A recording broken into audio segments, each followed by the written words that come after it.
सुदन गुरुङ भन्छन् ट्राफिकले wheel lock गरेको होइन, हामीले व्हिल लक गर्न लगाएका पनि थिएनौँ। व्हिल लक कसले गरेको हो? स्थानीय सरकारले गरेको हो। अनि स्थानीय सरकार कसको छ? एमालेको छैन भनेर भन्दैछन्। एकैछिन यो कुरा सुन्नुहोस्। सरकार कसरी सञ्चालन हुन्छ भनेर तपाईँलाई म सिकाउन चाहन्छु। हाम्रो 3 तहको सरकार हुन्छ।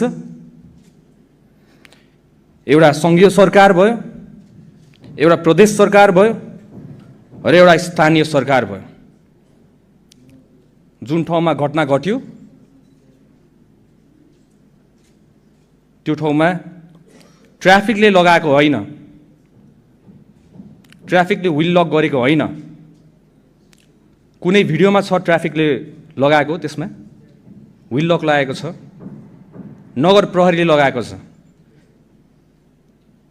म विपक्ष दलका साथीहरूलाई, मान्छेहरूलाई सोध्न चाहन्छु, स्थानीय सरकार कसको छ अहिले?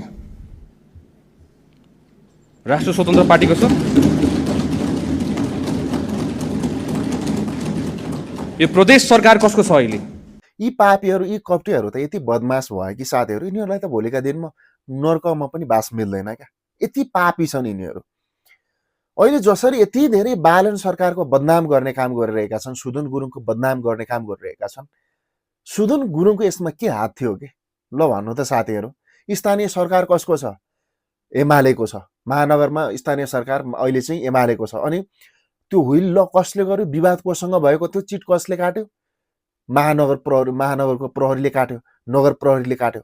अनि दोष कसलाई? बालन शाहलाई, सुदन गुरुङलाई लगाइदिन पर्ने क्या। यिनीहरू जति पापी, अपराधी, कप्टी, बदमास त कोही पनि छैन साथीहरू। त्यसैले म भन्छु यिनीहरूलाई त नर्कमा पनि बास मिल्दैन क्या। यिनीहरू कति अपराधी हुन् क्या। महानगरमा सरकार आफ्नो छ, चिट कसले काटेको छ? नगर प्रहरीले काटेको छ। व्हिल लक कसले गरेको छ? नगर प्रहरीले लक गरेको छ। विवाद कोसँग भएको छ? नगर प्रहरीसँग भएको छ। बाइक कसले उठाएको छ? नगर प्रहरीले उठाएको छ। अनि मान्छे मरिसकेपछि दोष कसलाई? बालन शाहलाई, सुदन गुरुङलाई, बालन सरकारलाई।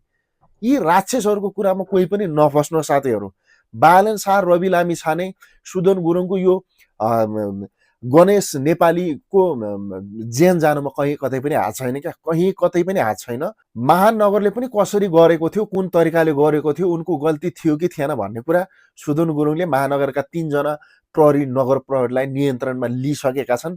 सत्य तथ्य कुरा बाहिर आउला, छानबिनले बताउला। तर यति हतार भइसकेको छ मान्छेहरूलाई लासमाथि राजनीति गर्न।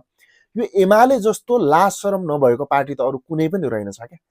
यसरी घोक्रो फुल्ले कराइरहेको छ त्यो ऐन महर भन्ने मान्छे, जसले चाहिँ चेलीलाई बलात्कार गरेको छ, कुनै चेलीको अस्मितामाथि खेलेको छ, त्यसले चाहिँ ठुला एकदमै आदर्शका कुरा गरिरहेको छ क्या।